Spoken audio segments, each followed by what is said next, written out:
It was supposed to be an ordinary flight. Boarding passes scanned, luggage stowed, passengers settling into their seats. But in the hushed luxury of first class, one woman's quiet defiance turned a simple journey into a global spectacle. Naomi Ellis Carter sat in seat 1A, ticket paid in full, loyalty earned through decades of travel. Yet she was told she didn't belong, told to move back, told the system didn't see her. Cameras rose, whispers spread, and in that moment, the world had a choice. Would she be dismissed, or would she redefine the rules? What kind of passenger refuses to bend when security arrives? What kind of woman calmly pulls out documents that can topple an entire airline? And why did her silence shake the system more than shouting ever could? This isn't just a story about a seat. It's a story about dignity, power, and what happens when one woman refuses to move. Before we dive into this journey, let me ask you, where are you watching from right now? Drop it in the comments. And don't forget to like, share, and subscribe, because stories like this deserve to be remembered, retold, and never ignored. The boarding gate was alive with noise, the kind that fills an airport before a red-eye flight. Conversations rose and fell like overlapping waves. The metallic ding of scanners cut through the air, followed by the shuffle of shoes across polished floors. A toddler clutched a stuffed rabbit, crying quietly against her mother's shoulder. A businessman typed furiously into his phone with 2 thumbs, his carry-on bag propped against his leg. The monitors above the gate glowed with departure times, the promise of destinations. And in the middle of it all stood Naomi Ellis Carter. At 52, Naomi carried herself with the composure of someone who had lived enough years to recognize when she was being watched and judged. Her posture was upright, her chin held with a quiet strength. She wasn't dressed to impress anyone, a navy cardigan draped over a white blouse, gray slacks, and comfortable flats. No flashy jewelry, no designer logos plastered across her body. Just a small leather satchel slung across her shoulder. The kind of bag that looked worn but cared for. When the gate agent called boarding for first class, Naomi stepped forward, boarding pass in hand.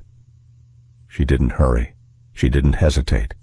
Every step was deliberate, measured, as though she understood that stepping into that line would be the first act of a play no one had rehearsed. The scanner beeped when her pass was swiped. But instead of the green check that cleared other passengers, a red line flashed across the screen. The agent, a young man with nervous eyes, frowned and tapped the monitor.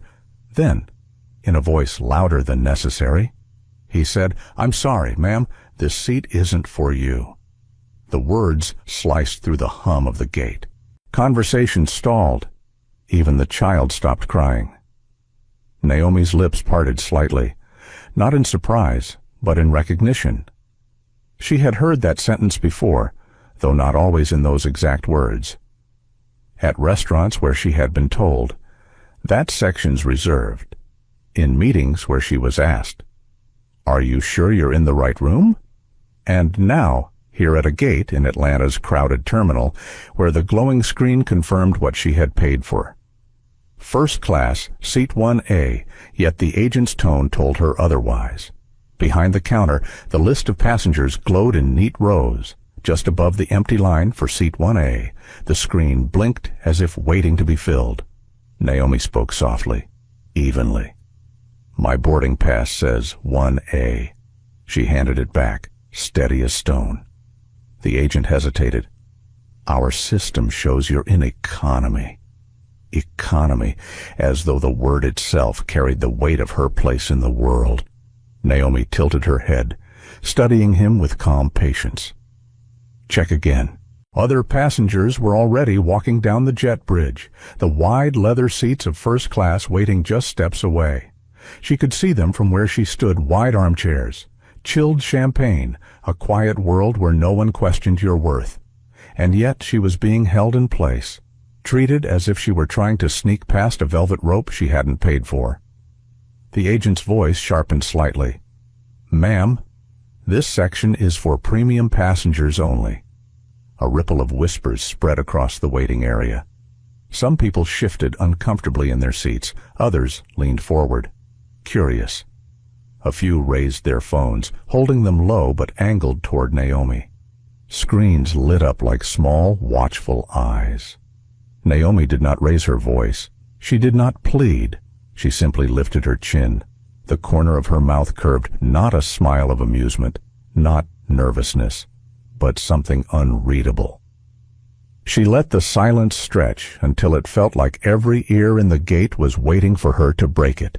Then she spoke one sentence, her voice clear and unshaken. "By the time this plane lands, this airline won't look the same." The agent blinked, flustered. He looked back at the screen, then at Naomi, then at the growing cluster of passengers who had paused just beyond the boarding door to watch.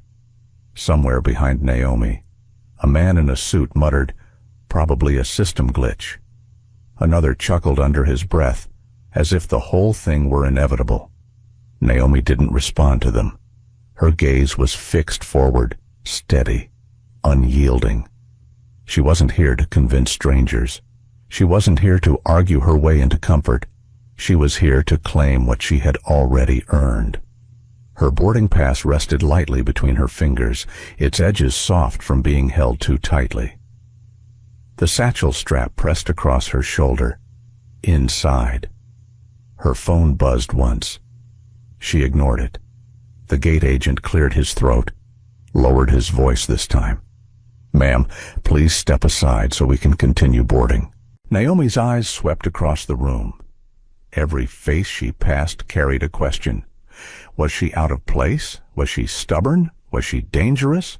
But there were other expressions too. Curiosity, hesitation, the flicker of something like admiration.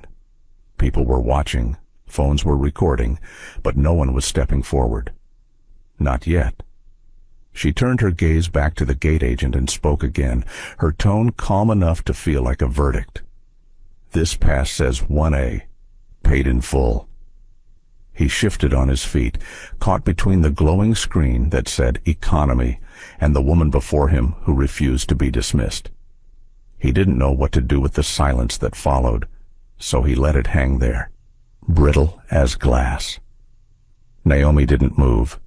She didn't need to. The weight of her stillness spoke louder than protest.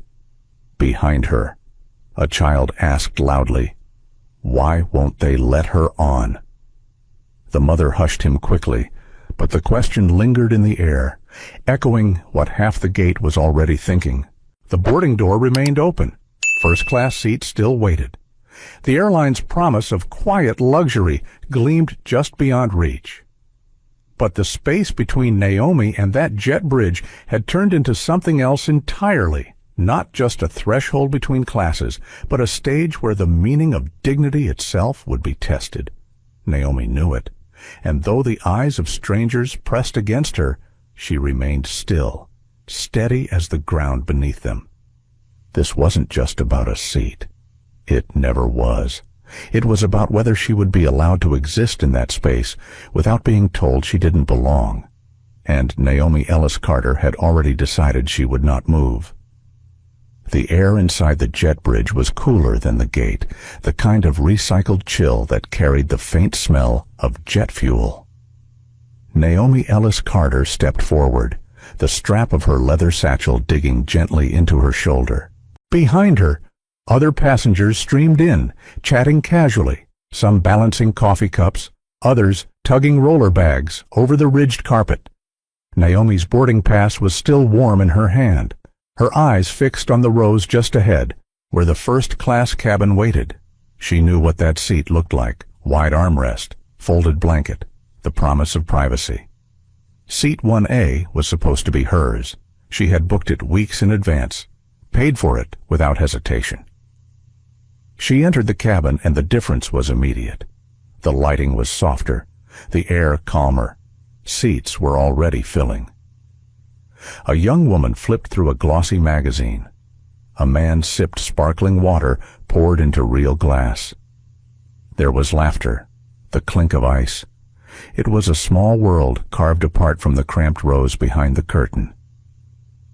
Naomi stepped into the first row, set her satchel gently beneath the seat, and lowered herself into 1A.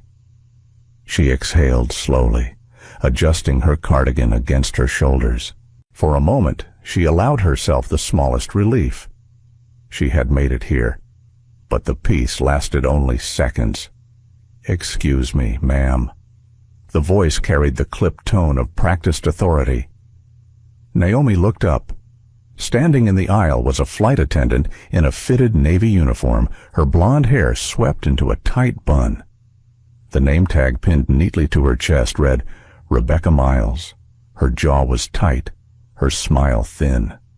"This seat isn't for you," Rebecca said, around them. The low murmur of first class quieted. A man 2 rows back set down his glass, angling his head to watch. Another passenger adjusted his phone on his knee. The camera lens pointed just slightly higher than before. Naomi kept her hands folded in her lap. Her voice was steady. "My boarding pass says 1A. Rebecca extended her hand. "Let me see it." Naomi placed the pass carefully in her palm. Rebecca glanced at it, no more than a flick of her eyes, before handing it back. "Our records don't show your name here. You'll need to move to your assigned seat and coach." "Coach," the word landed like a slap. Naomi held her gaze. "I'll stay here until you verify it properly." A soft laugh drifted from behind. Mark Stevens, the businessman Naomi had overheard at the gate, leaned forward in 2A, his tie hung loose around his neck. "Probably a mistake in the booking system," he muttered, loud enough for half the cabin to hear. Someone else snorted quietly. The sound was sharp, dismissive, as if the outcome had already been decided. Naomi didn't react. She didn't need to. Her silence was sharper than protest. Rebecca shifted her stance, blocking the aisle with one arm. "Ma'am, the system shows economy. Unless you'd like to be removed before departure, please take your assigned seat." Naomi inhaled once, then released it. "That is not correct." Another attendant appeared behind Rebecca, younger, her hair tucked loosely into her cap. Sophie Grant. Her badge read. She leaned in with a voice tinged with mockery. "Some people see empty seats and think they can upgrade themselves. Happens all the time." The words were casual, but the tone was sharp enough to slice. Naomi's satchel rested beneath the seat, its leather edges worn smooth from years of use. She reached into it slowly, deliberately. Passengers leaned in, curious. From within, she pulled out a platinum-colored card, edges gleaming beneath the cabin lights. She placed it gently on the tray table. 22 years of loyal flights, Naomi said softly. Diamond Elite. Rebecca barely glanced at it. "You can order those online these days." "Doesn't prove a thing." The condescension lingered in the air like smoke. Naomi's shoulders remained square. "Check your system again, or call your supervisor." Sophie's lips curved into a smirk. "Security will settle this faster." The murmurs spread through the rows. A woman across the aisle lowered her magazine, watching openly now. Another passenger tilted her phone up, recording from chest level. Naomi caught the reflection of a third phone in the cabin window. 3 cameras. Maybe more. Rebecca tapped her tablet, her fingers moving fast. Her frown deepened. "According to this, you purchased economy. Please cooperate." Naomi folded her boarding pass carefully, set it beside the platinum card, and leaned back against the headrest. Her voice was calm, each word deliberate. "I am not moving from this seat. From 2A. Mark Stevens chuckled again, shaking his head. "Lady, just save yourself the trouble. It's not worth it." Before Naomi could reply, another voice rose from behind. It was firm, female, steady. "But she showed you her ticket. Why aren't you checking it properly? Heads turned. Angela Brooks, the mother with the little boy, was leaning forward from row 3. Her son clutched the stuffed rabbit against his chest, wide-eyed. Angela's voice carried the kind of conviction that made silence heavier. Rebecca flushed. Her authority bristled. "Please do not interfere," she said sharply. "This passenger clearly doesn't belong in first class." Naomi's jaw tightened just enough to be noticed. She turned her gaze to the window. Beyond the glass, the jet bridge stood quiet. Workers in neon vests moved carts of luggage across the tarmac. The world outside continued without notice, but inside the cabin, a storm was building. The whispers grew. Subtle smirks flashed. Naomi could feel the weight of strangers assuming she was out of place. It was a shape she recognized, one she had lived with her entire life. Prejudice always disguised itself as procedure. Her phone buzzed once inside the satchel. She ignored it. Then it buzzed again. Reluctantly, she pulled it out. For an instant, the glow lit her face. A message appeared on the lock screen. Short, but urgent. Board meeting moved to conference room A. Emergency session. Naomi tilted the phone slightly, enough to read, then tapped it dark before anyone else could see. But from 3B, Lila Torres, the college student, caught a glimpse. She frowned, whispering into the mic of her phone, live streaming under her breath. What kind of passenger gets notified about a board meeting? Rebecca's voice sharpened. "Ma'am, you need to gather your belongings and move to economy immediately." Naomi's fingers brushed the edge of her boarding pass. She lifted it once more, holding it steady in the air so that every phone recording could see. Her voice was soft, but it carried through the silence. "Seat 1A, first class, paid in full, and I will not be moved." The cabin froze. The hum of the engines outside was the only sound. Passengers stared, phones glowing. The attendants bristled with authority they weren't sure they still had. Naomi Ellis Carter sat as if carved from stone, her documents displayed neatly before her. She did not fidget. She did not plead. She simply existed there, unmovable, like the quiet center of a gathering storm. And in that moment, the question shifted from whether she belonged in seat 1A to something far more unsettling. Who exactly was Naomi Ellis Carter? The cabin had shifted. You could feel it in the air, in the way conversations thinned to whispers, in the way bodies leaned forward without meaning to.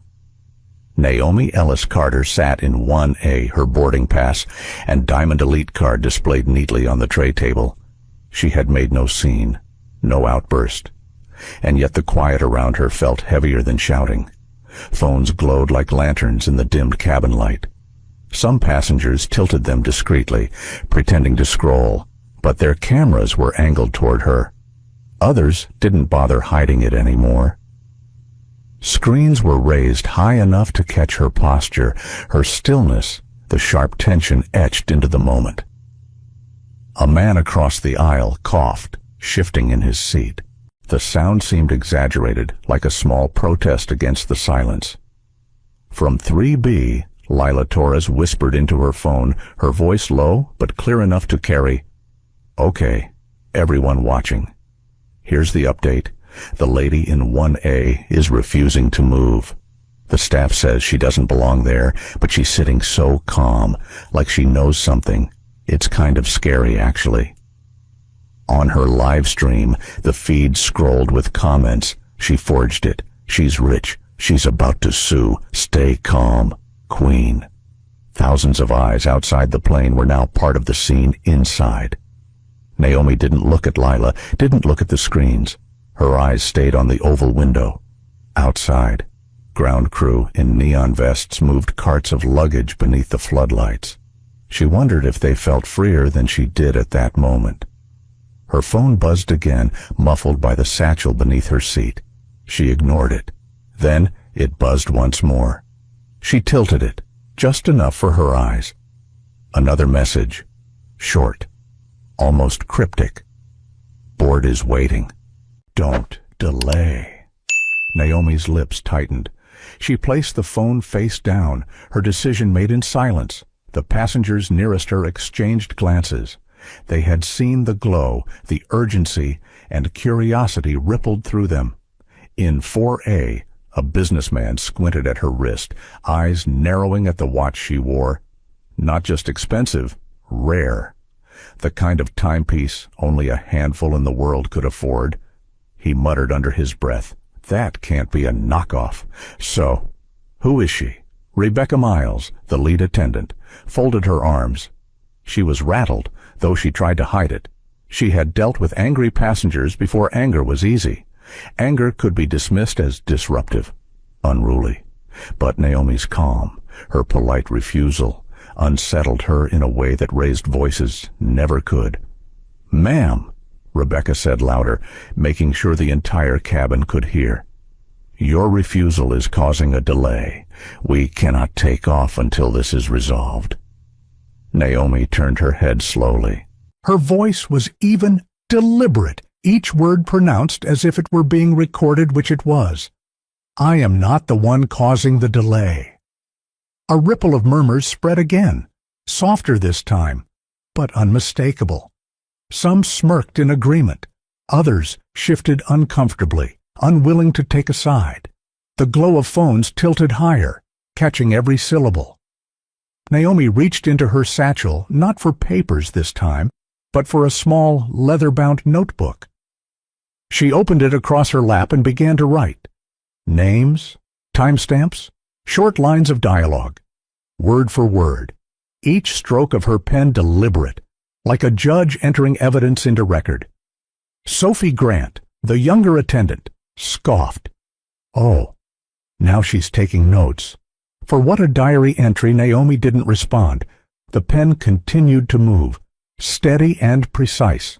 The passengers leaned closer, whispering. She's preparing for something. One murmured, "You don't act like that unless you know you're untouchable."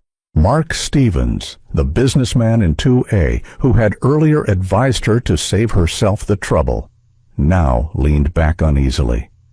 He whispered to the man beside him, "Why is she so sure of herself from the galley?" Another attendant whispered too loudly, her voice carrying into the cabin, "Security will have her off the plane in minutes." But the doubt in her tone betrayed her. Naomi closed the notebook with a soft snap, slid it back into the satchel, and clasped her hands together in her lap. She looked neither angry nor afraid. She looked like someone waiting not for defeat, but for revelation. Her phone buzzed again. This time, she answered. She angled her face away from the cameras, her voice low, but fragments escaped. "Yes, still here. No, don't start without me.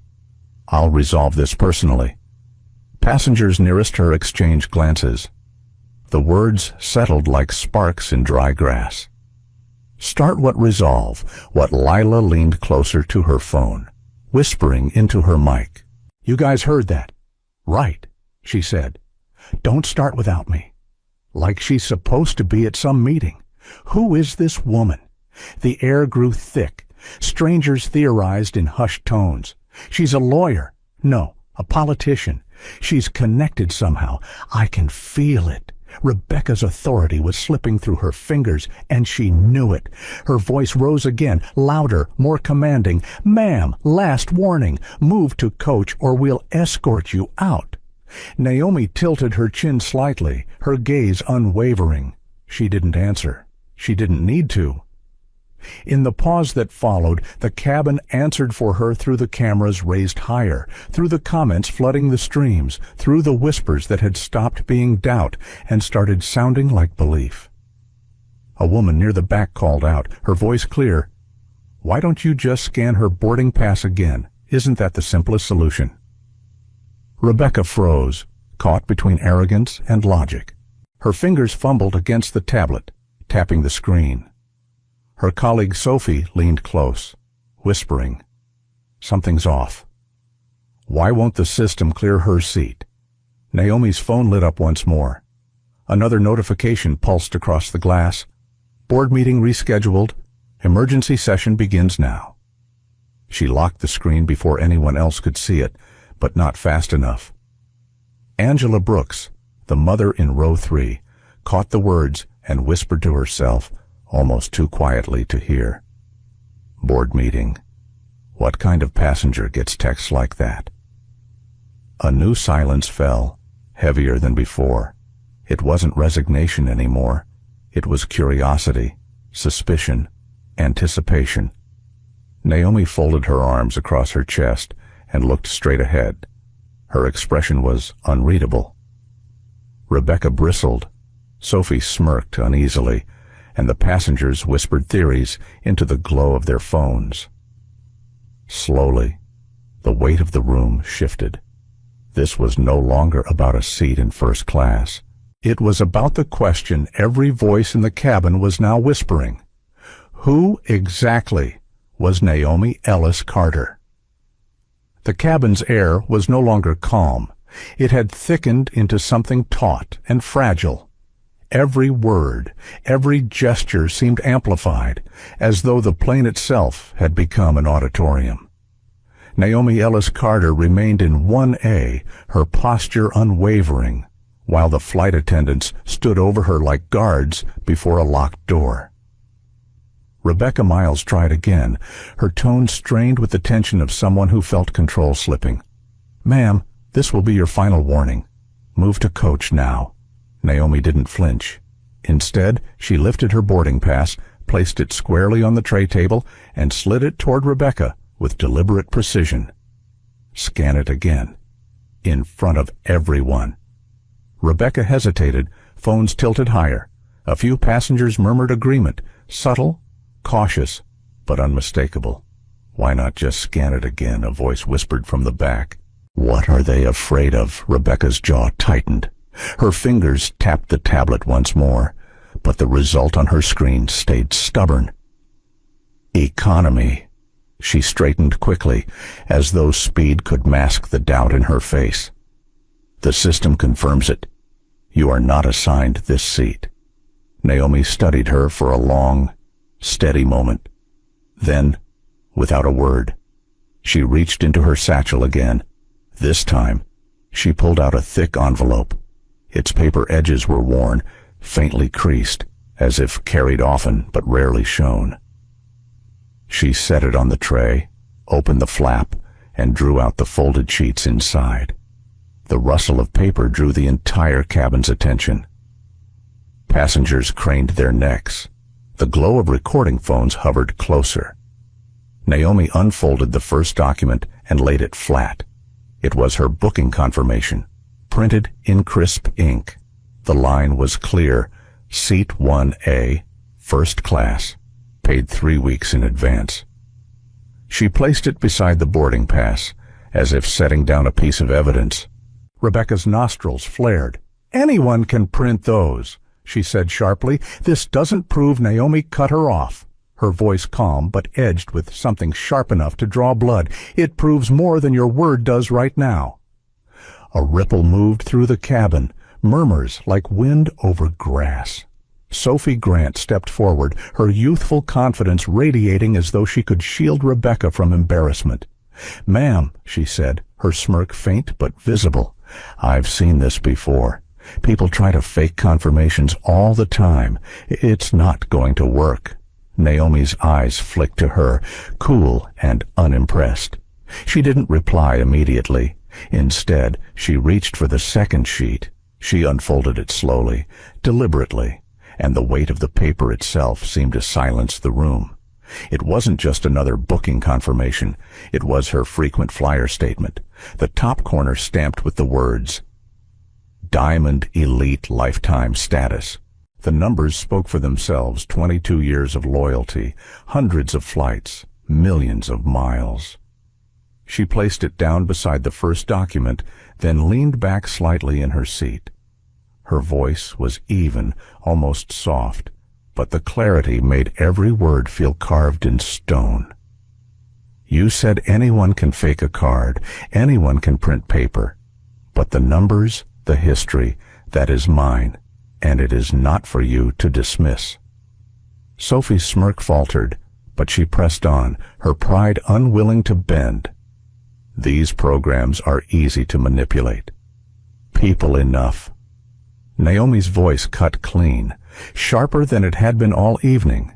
She didn't shout. She didn't need to.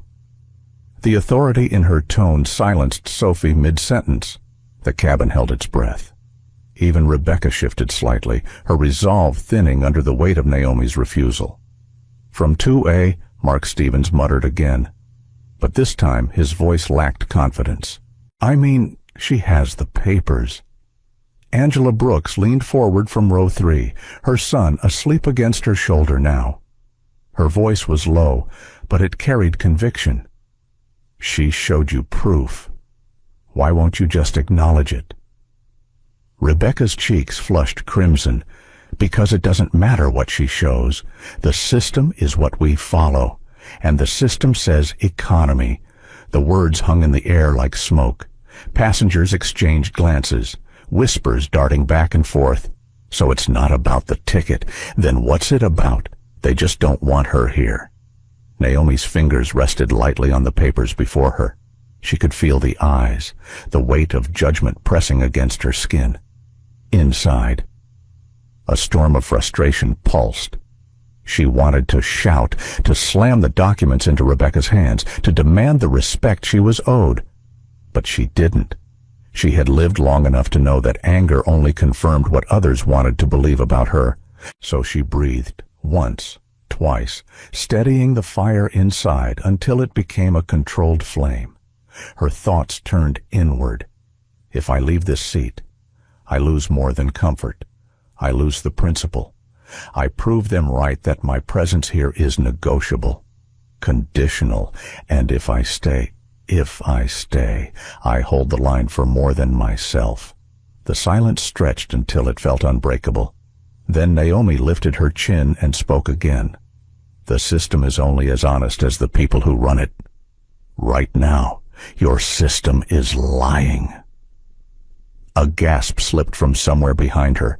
The words were simple, but they hit with the weight of truth. Rebecca faltered, just for a moment, her authority cracking. Sophie shifted uncomfortably, no longer so smug.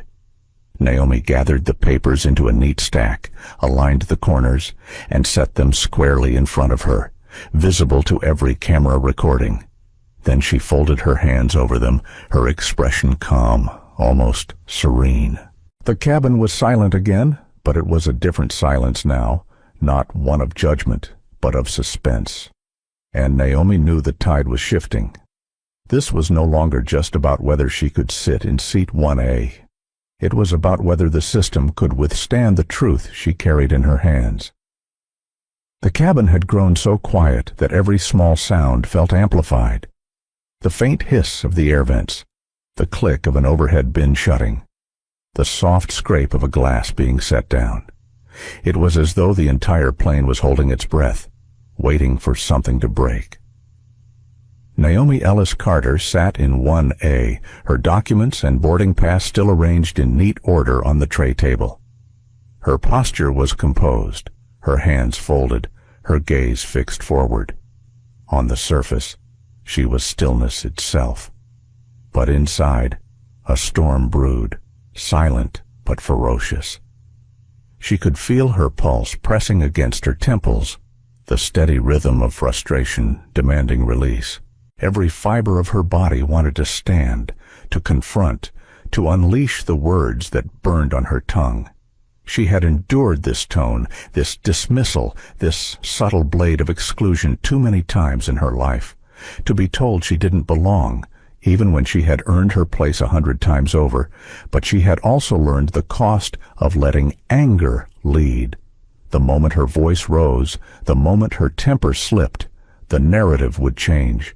No longer a customer defending her right, but a disruptive passenger. Not a woman asserting dignity, but a stereotype confirmed. So she chose silence, a deliberate, sharpened silence. Her thoughts spiraled inward. They want me to react. They want me to make it easy to dismiss me. But I will not give them that satisfaction. I will not be their excuse. I will be the mirror they cannot look away from. She reached once more for her leather-bound notebook, its cover soft from years of use. She opened it and began to write in a steady hand. The names of the attendants, the times of their warnings, the exact words they had spoken. She recorded it all with the precision of a court reporter. Passengers whispered louder now, no longer just judgment, but curiosity. She's writing everything down. Is she building a case? Why does she look so calm? Sophie Grant, the younger attendant, scoffed openly. What? Are you planning to sue us? This is ridiculous. Naomi didn't lift her eyes. Her pen moved smoothly across the page. Each stroke was deliberate, each word carved into permanence. She wasn't just documenting for herself. She was letting everyone see that she was building a record. Angela Brooks leaned closer, whispering to the woman across the aisle. That's not someone bluffing. That's someone who knows exactly what she's doing. Mark Stevens shifted uncomfortably in 2A. Only minutes ago, he had dismissed Naomi with a laugh, but now he found himself studying her with unease. The certainty in her silence unsettled him more than any raised voice could have. Rebecca Miles bristled. Authority was supposed to be hers, reinforced by uniform and procedure. But somehow, in this moment, she felt exposed. She crossed her arms, her voice loud enough to fill the cabin. "Ma'am, your refusal is unacceptable. We are escalating this. Security will arrive shortly." Naomi finally set down her pen. She closed the notebook with a soft snap and returned it to her satchel. Then she folded her hands once more, her expression unreadable. Her phone buzzed again. This time she allowed herself a glance, angling it low, shielding it from the surrounding eyes. The message was blunt, urgent. Emergency session begins now. Her stomach tightened. She had tried to separate the two worlds, the boardroom and the boarding gate, but the collision was inevitable now. She exhaled slowly and slipped the phone face down, making no visible reaction. But Lila Torres in 3B saw the flicker of the screen. She leaned closer to her phone, whispering to her live stream audience. "Okay, did you guys catch that another alert? Something about a session. She's important. I'm telling you, this isn't just a random passenger." The comments rolled in. "She's corporate. She's a lawyer. This feels bigger than a seat." Naomi's gaze drifted to the window once more. The tarmac lights glowed against the night. She remembered the countless times she had sat in boardrooms with men who doubted her, clients who underestimated her, competitors who smirked until they lost. She had survived all of it not by shouting, but by standing firm, by letting silence force others to hear what they didn't want to face. Inside, her thoughts wrestled. Do I reveal myself now? Do I show them who I am? Or do I wait every second I sit here? The story builds on its own. But every second also costs me control. Her jaw tightened. She chose patience. Rebecca's radio crackled faintly. Naomi caught the words only in fragments. "Security. On the way. Escort." Rebecca exhaled in relief, her stance regaining some of its confidence. "They'll be here shortly," she announced, her tone carrying triumph. Passengers shifted again, murmuring, speculating. Phones tilted upward, capturing not just Naomi but the attendants, the unfolding drama, the anticipation of conflict. Naomi closed her eyes briefly, letting the hum of the engine soothe her. She steadied her breath, her chest rising and falling in controlled rhythm. On the outside, she was still a stone.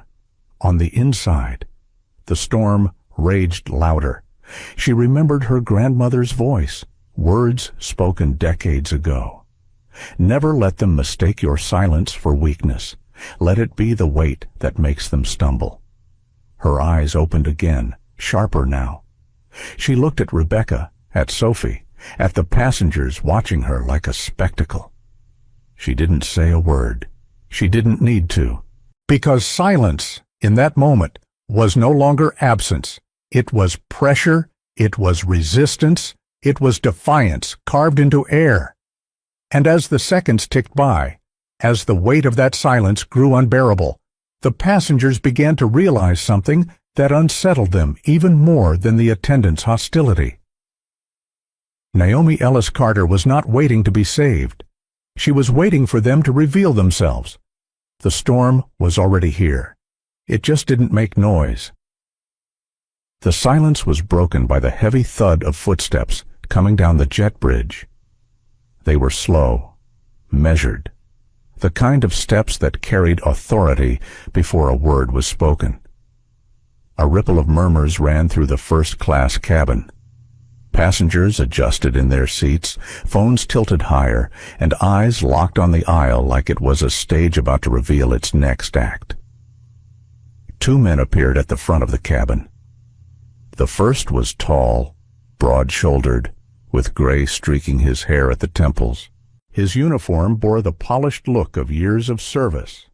This was Officer Grant, the older of the pair, moving with the calm gravity of someone who had seen countless confrontations but never rushed them.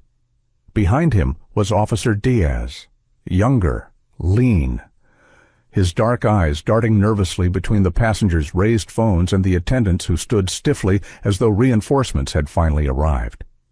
Rebecca straightened instantly, relief sweeping across her face. Authority had returned to her side. "Officers!" she said quickly, her voice loud and sharp. "This passenger is refusing to comply with seating instructions. She needs to be escorted to her correct seat in economy." The words landed like a verdict she thought already decided. Naomi Ellis Carter remained still. Her boarding pass, her loyalty card, her printed confirmation, they all lay in perfect order on the tray table. Her notebook rested in her satchel now, but the memory of her steady pen strokes lingered in the minds of those who had watched. She folded her hands together and lifted her gaze to meet Officer Grant's. The older man studied her for a moment before speaking. His tone was polite, almost gentle, but carried the authority of protocol. "Ma'am, we need you to step off the aircraft for a moment so we can sort this out." Rebecca exhaled as though victory was finally in her grasp. Sophie smirked, her arms folded like a spectator watching a play reach its predictable ending. A few passengers nodded, murmuring relief that the delay would end soon. But others leaned forward, phones angled, eyes sharp with anticipation. They weren't sure this scene was over. Naomi tilted her head slightly. "You want me to leave my paid seat so you can sort it out?" Officer Diaz jumped in quickly, eager to defuse tension. "It's just procedure, ma'am. It'll only take a minute." Naomi could feel the cameras capturing every angle, every word. She imagined the live stream captions already scrolling "Security arrives. Passenger refuses to move." First-class drama continues, but she also felt something else, the quiet shift of passengers' loyalties. They weren't just watching her anymore, they were questioning the system that demanded she move. She took a slow breath, her thoughts steadying. If I walk out, they win by default. If I stay, I force the truth to surface in front of everyone, which will cost them more. She looked at Officer Grant again. His face was unreadable, professional, but there was something in his eyes, curiosity, maybe even doubt. She decided to hold that thread. Naomi rose slowly, gathering her satchel with deliberate care. Her movements carried no panic, no surrender, only precision. The officers flanked her, one on each side, and together they walked down the aisle. Phones followed them like spotlights, passengers leaning back in their seats to capture every second. The jet bridge was cooler, the hum of the cabin replaced by the sterile silence of the terminal air. Naomi paused just beyond the aircraft door, the officers stopping with her. Rebecca and Sophie followed close behind, their relief now painted as smug confidence. At the gate desk, A woman in a navy blazer was already waiting. She carried a tablet tucked against her arm, her lips pressed thin with impatience. This was Janet Howard, the gate supervisor, her expression one of irritation mixed with caution. "What's going on here?" Janet demanded. Rebecca leapt in, eager to solidify her authority. "This passenger is refusing to move to her assigned coach seat. We verified she doesn't belong in first class." Janet turned her eyes on Naomi. Naomi handed over her boarding pass without a word. Her face remained composed, her silence heavier than accusation. Janet studied the pass, then glanced at the ID Naomi offered, her brows furrowed briefly before she masked it. She tapped the tablet. "System shows economy." Naomi's voice was measured, almost judicial. "The system shows what it is told to show. Facts are facts. Seat 1A was paid 3 weeks ago. Diamond Elite status. Lifetime loyalty." Officer Grant shifted slightly, addressing Janet. "Ma'am, I checked the documents. They match. Boarding pass, ID, everything lines up." Rebecca's face flushed. She's manipulating the system somehow. The phrase landed like a blade. Manipulating the system. Spoken with the same certainty as doesn't belong. Behind the counter, a passenger who had followed to the gate let out a sharp breath. Phones raised higher, catching every word. Whispered comments raced through the crowd forming at the gate. Manipulating, or just existing. Why are they so desperate to get her out of first class? Naomi did not respond immediately. She let the silence settle, let the weight of the accusation hang in the air until its ugliness became undeniable. Then she reached calmly into her satchel. She scrolled briefly through her phone, pressed a contact, and lifted it to her ear. "Yes, it's me," she said, her tone calm, professional. "I'm running late. No, do not wait. Begin the emergency session in boardroom A. I'll join remotely." The call lasted less than a minute. She ended it with no visible reaction, but her eyes lifted just enough to meet Janet's. A murmur rippled through the gate crowd. A woman whispered, "Did she just say boardroom emergency session?" Rebecca's confidence cracked. Sophie glanced nervously at Janet, unsure whether to smirk or retreat. Janet cleared her throat, trying to regain authority. "Look, Miss Carter, is it you can either sit in economy or take another flight? Those are your choices." Naomi's hand slipped into her satchel once more. This time, she drew out a slim leather card case. From it, she removed a single business card, its edges embossed with gold lettering. She placed it into Janet's palm. Janet glanced down. The color drained from her face. The card read, "Naomi Ellis Carter, Chief Executive Officer, Carter Global Ventures." A wave of whispers spread instantly through the crowd. Phone zoomed in, capturing the embossed letters. A man near the back gasped. "Carter Global, that's massive." Another checked his phone, his eyes widening. They own dozens of companies, billions in revenue. Janet's lips parted, but no words came. Rebecca's breath caught. Sophie's smirk dissolved completely. Naomi's voice was even, unshaken. "Now you understand why I document everything. Why I don't raise my voice. Because when you assume I don't belong, you don't just insult me. You insult the seat I paid for, the miles I flew, the years I supported this airline. And worse, you insult the principle that anyone who looks like me can sit in this cabin without suspicion."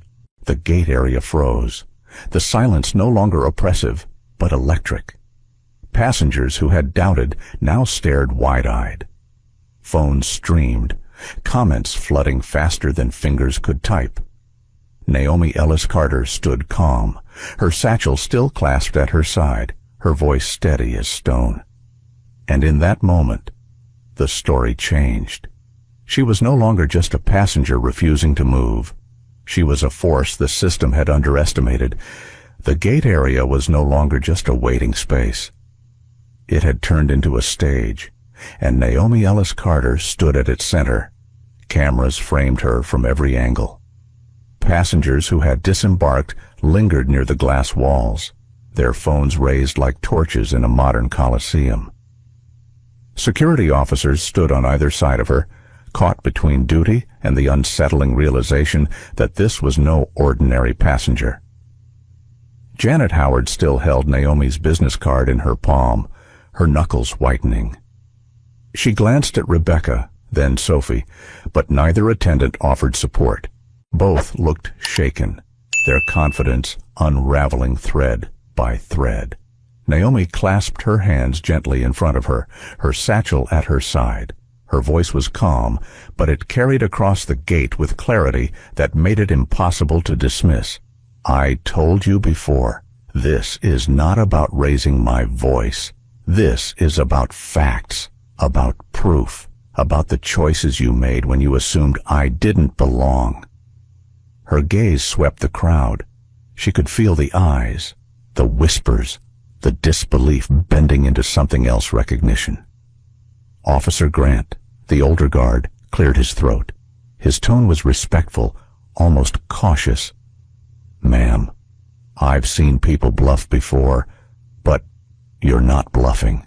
Are you? Naomi's lips curved faintly.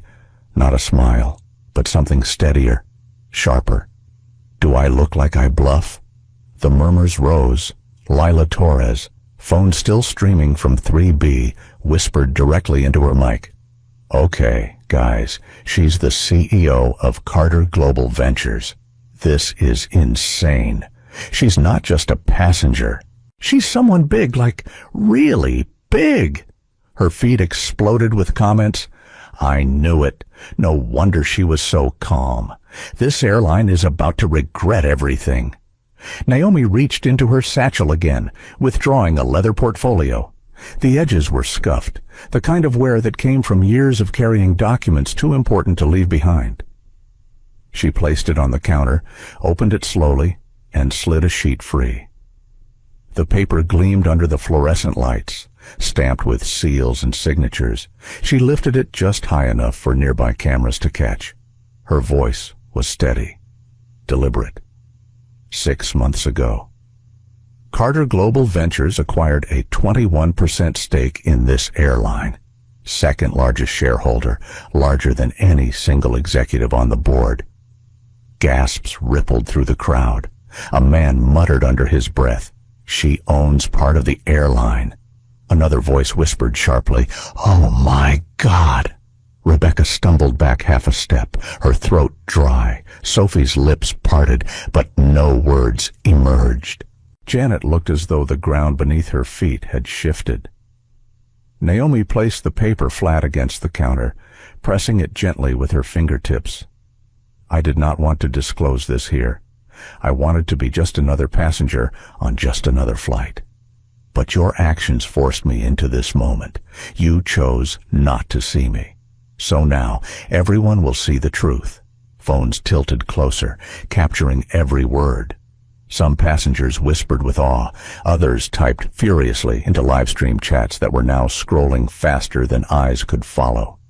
Officer Diaz, the younger security guard, blinked rapidly. His voice cracked slightly when he spoke. So, you don't just fly with them, you help keep them in the sky. Naomi looked at him, her gaze unwavering.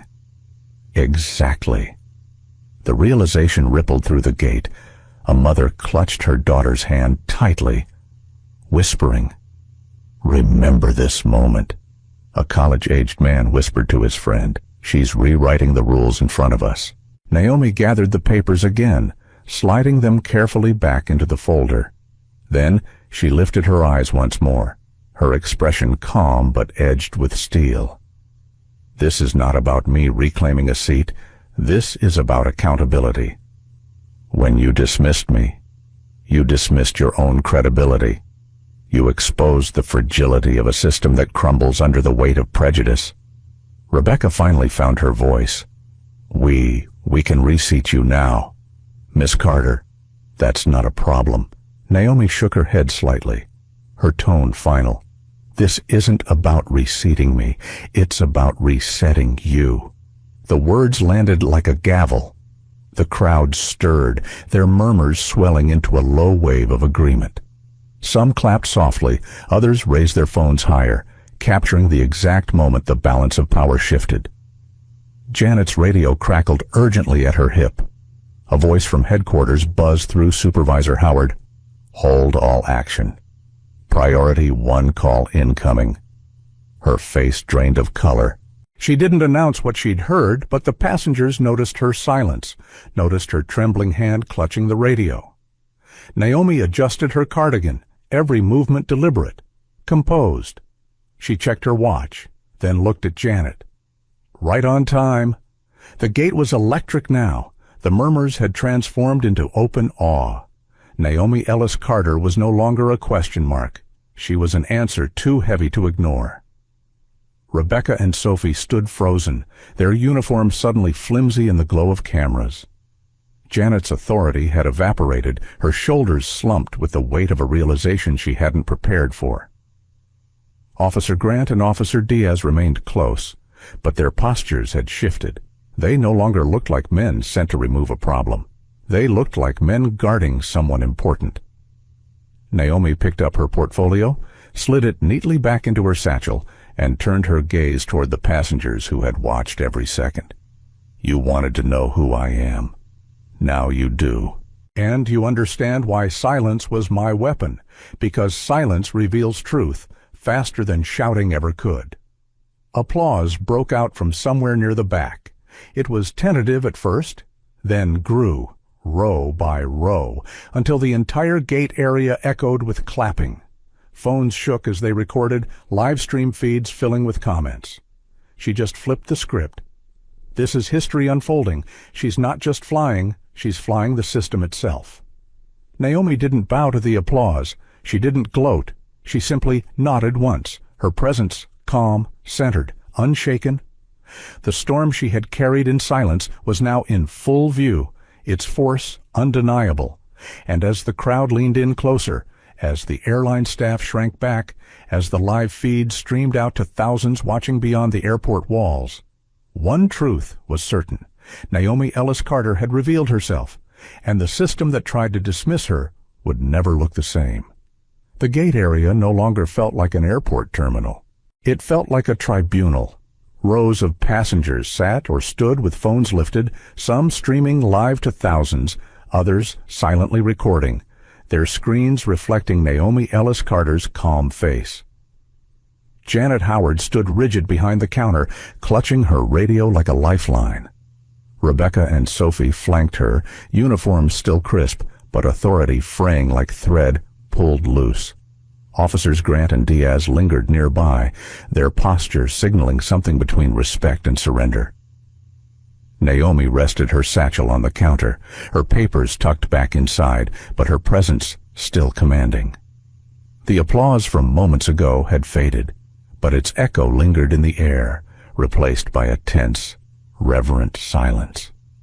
She spoke softly, her voice deliberate, each word carrying weight. "When you treat a paying customer like a trespasser, you reveal more than bias. You reveal fragility." The sentence hit harder than any raised voice could. Whispers rippled through the crowd. A man in a business suit muttered, "She sounds like a judge delivering a verdict." Naomi straightened her cardigan sleeve and looked at Janet. "You asked me to leave my seat. Now I ask you to consider the cost of that mistake. Because starting now, I am not the one on trial. Your system is—" Phones tilted higher, the murmurs swelled. The passengers weren't just bystanders anymore, they were witnesses. Janet's radio buzzed again, insistent. A voice crackled through Supervisor Howard. "Do not proceed until you receive further instruction. Headquarters is monitoring." Her face tightened, but she didn't repeat the order. She couldn't. Every eye was already on her, waiting for her to admit what had been said. Naomi leaned gently on the counter, her hands folded. She let the silence stretch, let the discomfort settle into the air until it grew unbearable. Then she extended her hand. Scan my pass again. Here, in front of everyone. Janet hesitated, her throat tightening. Go on, Naomi pressed, her tone calm but edged with quiet authority. Let the truth show itself. Phones leaned closer, screens capturing the moment. Janet finally swiped the pass against her tablet. The device flickered, loading slowly, every second stretched into eternity. Then the words appeared, clear and undeniable. Seat 1A verified. Diamond Elite. Gasps spread through the crowd. A woman whispered, "It was there all along." Another shook her head, muttering, "They just didn't want to see it." Naomi's voice sharpened only slightly. "So the system recognizes my seat, but the staff chose not to." The attendants stiffened, their composure unraveling under the weight of evidence. Rebecca looked down, her lips pressed tight. Sophie's arms folded defensively across her chest, but her smirk was gone. Naomi turned toward the passengers. "You've all witnessed this. I did not come here to argue. I came here to travel. But since they forced me out of my seat, I will make sure every passenger here understands what is at stake." She adjusted the strap of her satchel, her voice growing firmer. "Procedures, policies, reputations, these are not abstract. They are lived, and today you've seen exactly how fragile they become when tested by something as simple as my appearance." The crowd murmured, their whispers no longer skeptical, but supportive. Angela Brooks, still holding her son's hand, spoke aloud. "She's right. If they can treat her this way, what about the rest of us?" The words hung in the air, heavy and undeniable. Naomi glanced at Officer Grant. "You reviewed my boarding pass. You checked my ID. Do they match?" Grant nodded once, firmly. "Yes, ma'am. Everything checks out." Naomi turned back to Janet. "And yet, I was removed from my seat, humiliated in front of this cabin. Tell me, Supervisor Howard, is that what you call procedure, or is it something else entirely?" Janet's lips parted, but no words came. Her radio buzzed again, a frantic voice urging action, but she pressed it to her side, trembling. Naomi took a step back, folding her arms lightly. She wasn't angry. She wasn't pleading. She was resolute, her presence radiating control. "This is bigger than one flight," she said, her gaze sweeping the passengers. "This is about a system that thought it could humiliate me without consequence. And starting today, your authority ends where mine begins." A hush fell. Then, from somewhere near the back, applause broke out again. It spread quickly, growing louder, echoing through the gate until it filled the terminal. Phones shook in hands, their feeds exploding with comments. She just flipped the trial on them. History in real time. She's holding court in the airport. Rebecca's face was pale. Sophie whispered something sharp under her breath, but no one paid attention. All eyes were locked on Naomi. She didn't bow to the applause. She didn't gloat. She simply nodded once, then lowered herself into a nearby chair, serene and steady, her satchel resting across her knees. And in that stillness, the truth was undeniable. The gate had transformed. No longer a place of boarding and departure, it was now a courtroom. And Naomi Ellis Carter had just claimed the judge's seat. The gate had become a theater of consequence. The applause faded, but the energy it left behind still pulsed through the air like static. Every face in the crowd seemed sharper now, eyes wide with realization that they were witnessing more than a travel dispute. They were watching a system buckle. Naomi Ellis Carter remained seated, her satchel across her knees, her gaze steady. She had not raised her voice once, yet the power in her silence had carried further than shouts ever could. Janet Howard tried to regain composure.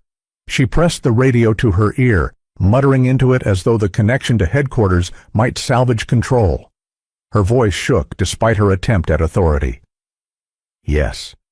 Yes. I understand. We're holding position. She's still here.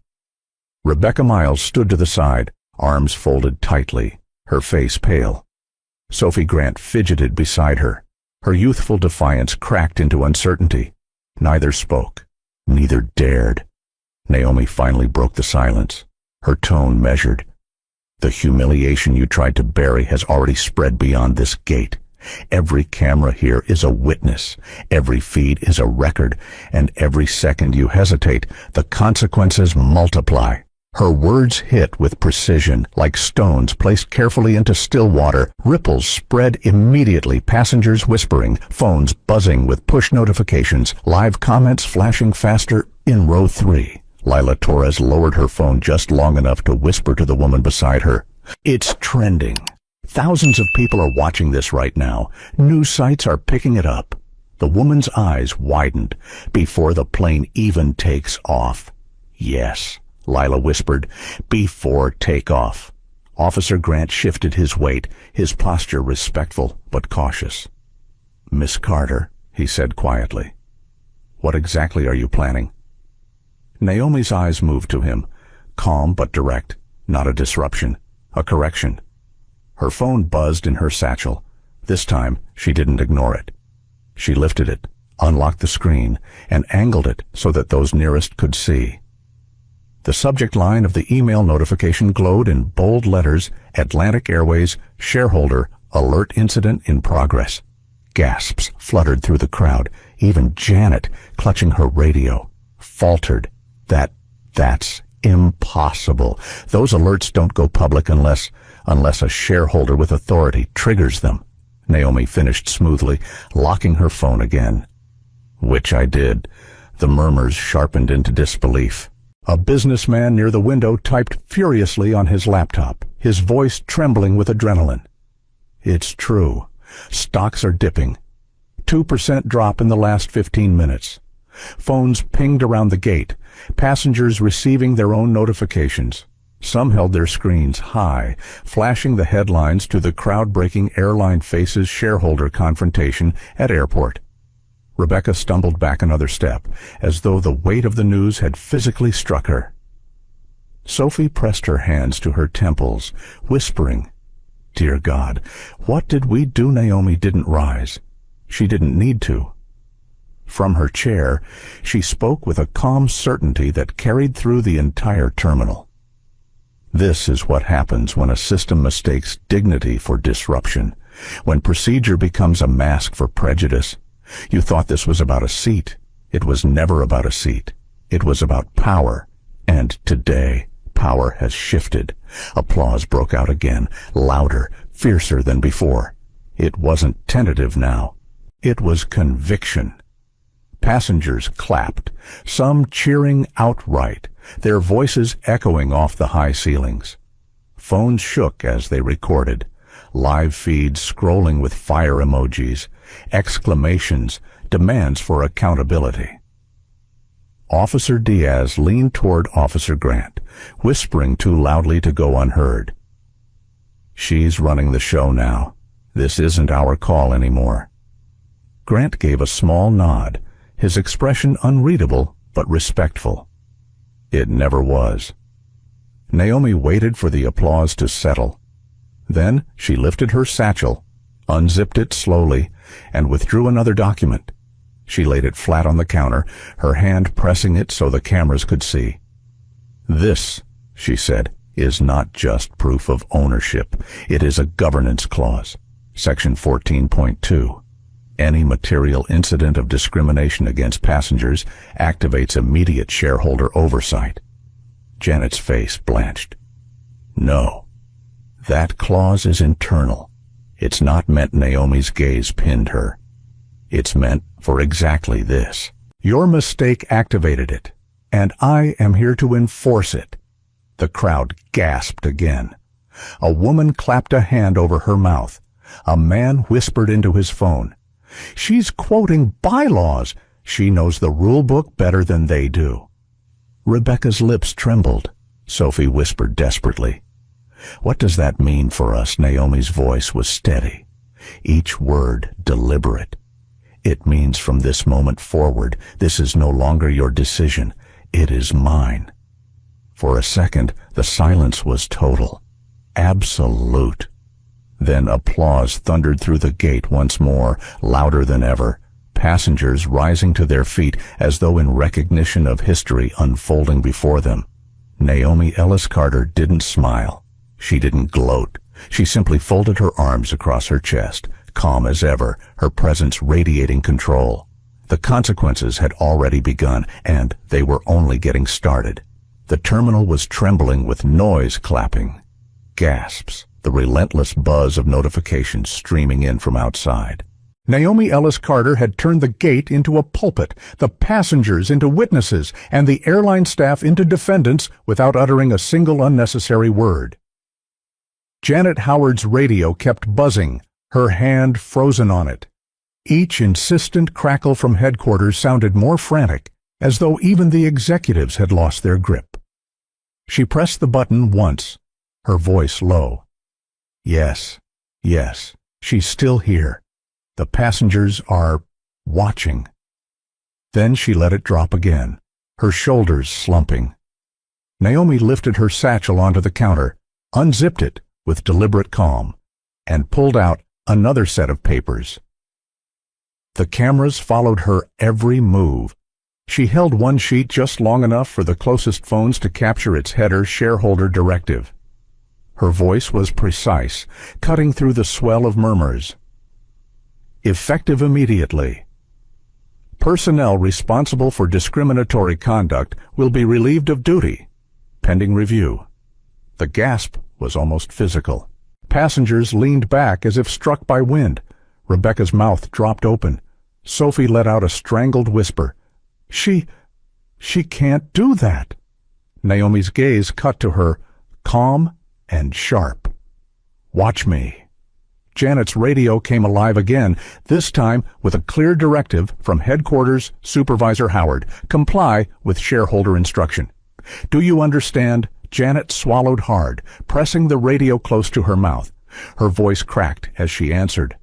"Understood." The murmurs became a wave. Someone whispered. She just fired them in real time. Another typed furiously, live stream captions flashing just as faster than excuses. Rebecca's face drained of color. Sophie clutched her arm, whispering in disbelief, "What did we do?" Rebecca Naomi set the directive down and pulled out another page. Within 48 hours, bias recognition training will be deployed to every frontline employee. No delays, no excuses. Compliance tracked and published. A businessman in the crowd muttered in awe. "She's rebuilding the airline from the gate."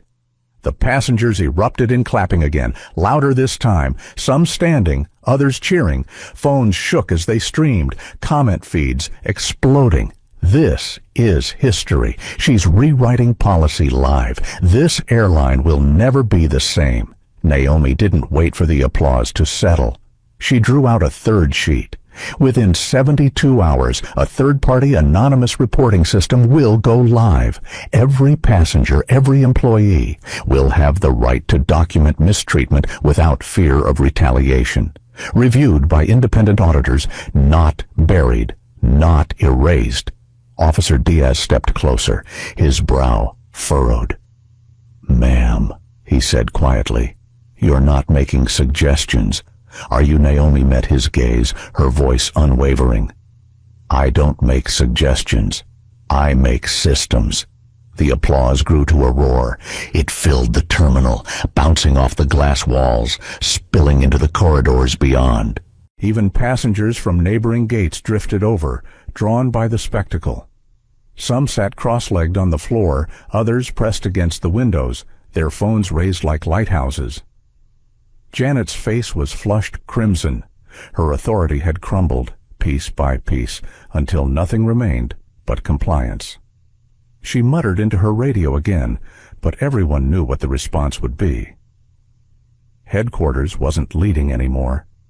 Naomi was. Naomi folded the documents neatly, slid them back into her satchel, and adjusted the strap across her shoulder. Her voice softened, but the weight of it carried through the entire space. This isn't about punishing individuals. It's about transforming culture. Today it starts here. Tomorrow it extends to every gate, every flight, every cabin. The crowd leaned in, rapt. Phones angled closer. The feed scrolled. She's setting precedent. She's holding them accountable. This is bigger than one flight. Angela Brooks stepped forward, her young son clutching her hand. Her voice trembled, but her words rang clear. Thank you. Thank you for standing your ground. For all of us. Naomi inclined her head, her eyes kind for the first time since the ordeal began. Dignity doesn't belong to me alone. It belongs to everyone, but it only survives if we refuse to move when it's threatened.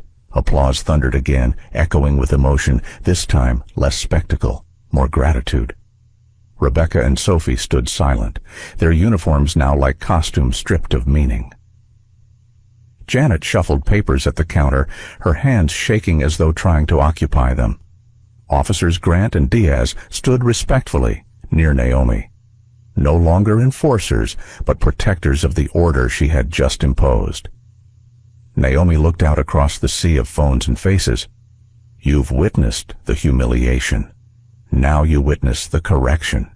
Remember this moment. From now on, accountability isn't optional.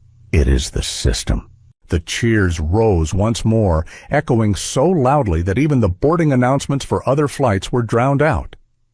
Naomi remained still in the middle of it, calm and centered, her expression unreadable. It was no longer about her seat. It was no longer about first class. This was the reset of an airline, unfolding in real time. By nightfall, the glass-walled conference room at Atlantic Airways headquarters glowed like a lantern above the city. Screens lined the walls, each broadcasting the same thin clips of the confrontation. At Gate 14, Naomi Ellis Carter's calm defiance.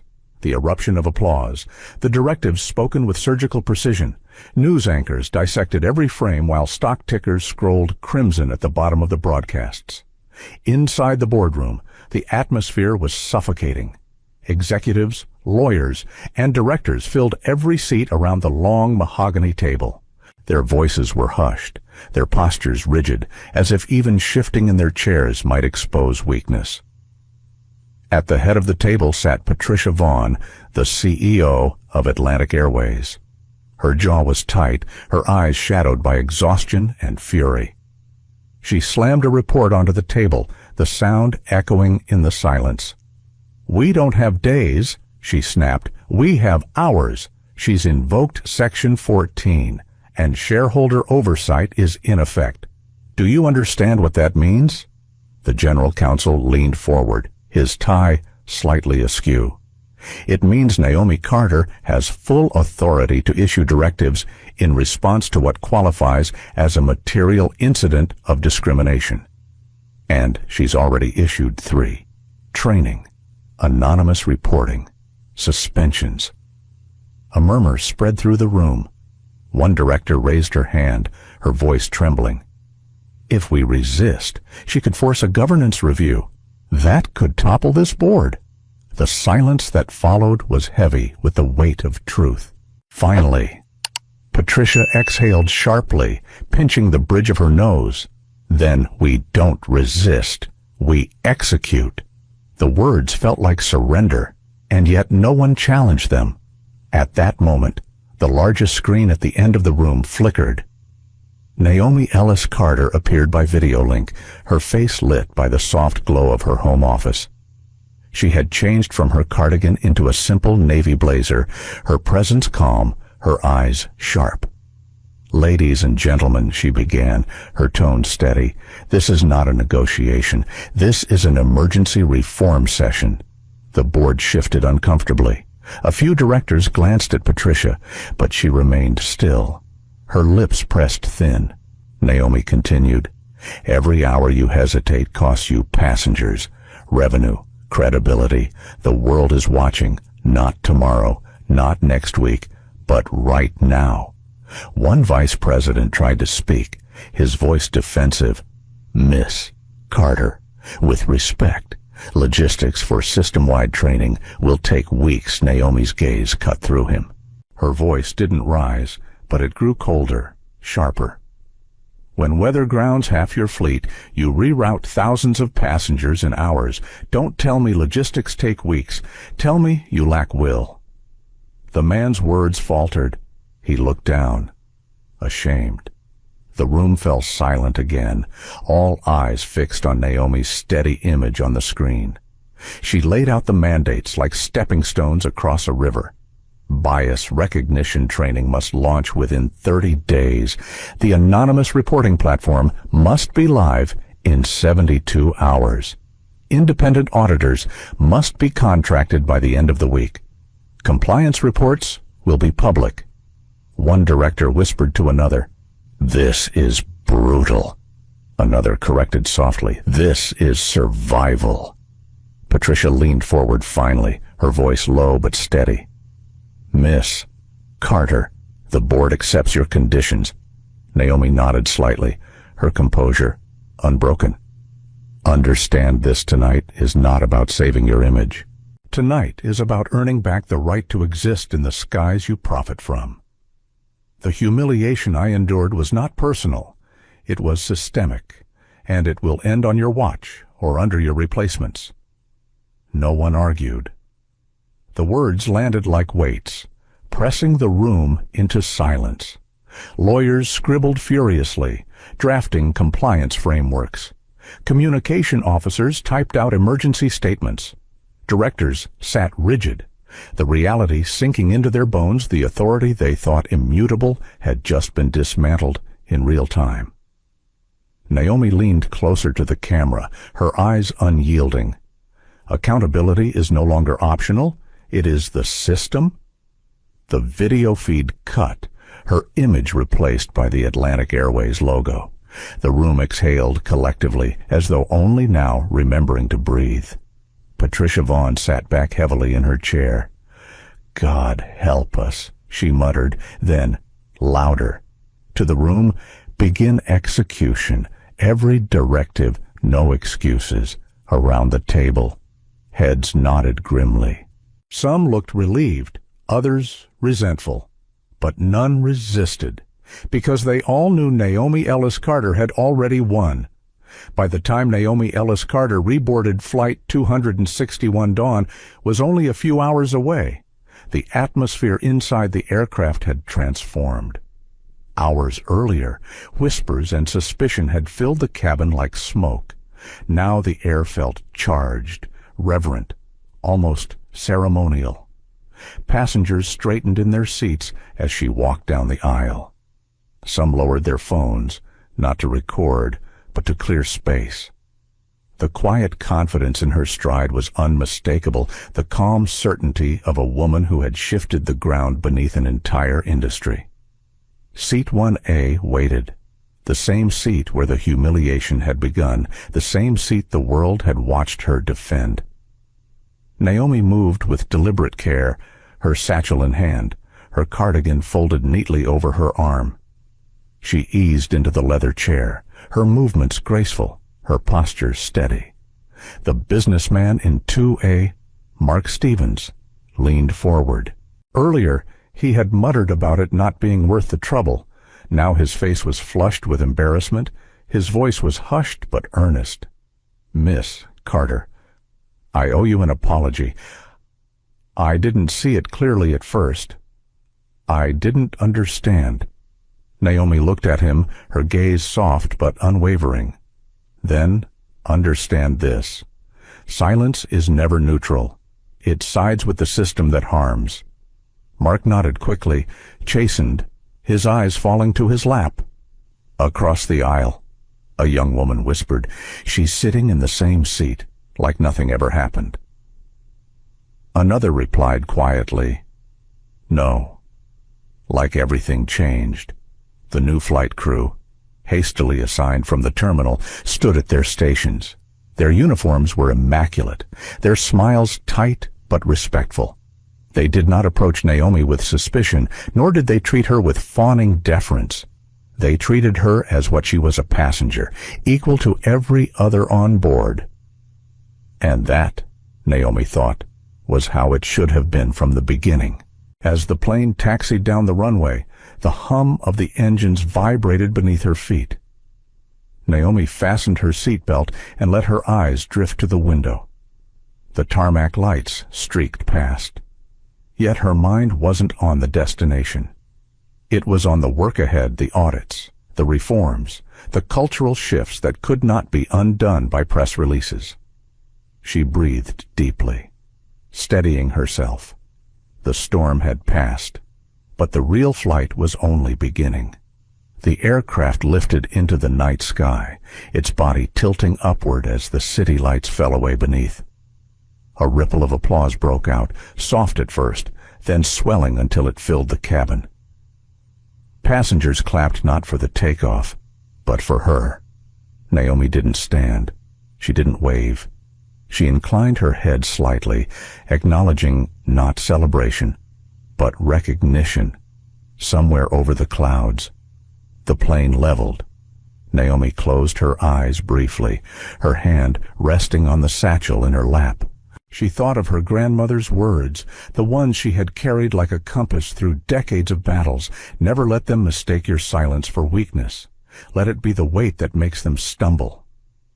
She smiled faintly, just for herself. The flight was quiet now, a calm after storm. Yet beneath that calm, something permanent had shifted. Every passenger knew it. The business traveler who had doubted her, the mother who had defended her, the student who had streamed the truth to thousands, all of them had carried away more than a boarding pass and a flight number. They had carried a lesson in dignity. Hours later, soft light spilled across the horizon. The cabin windows glowed gold with sunrise. Flight 261 descended smoothly, wheels touching down as the sky brightened. The captain's voice came over the intercom, steady but heavier than routine. Ladies and gentlemen, welcome to New York. On behalf of Atlantic Airways, thank you for flying with us. His tone carried more weight than the script required, as though he too understood this was no ordinary arrival. Applause rose once more, quieter this time, but laced with emotion. Some clapped with gratitude, others with awe. A few simply sat in silence, reflecting on what they had witnessed. As the plane rolled to the gate, phones buzzed with notifications. News alerts flashed across screens: CEO confrontation forces, airline overhaul. Headlines spread like wildfire. Passengers exchanged whispers, marveling at how quickly the outside world had caught the story they had lived inside. The aisle filled slowly as passengers stood.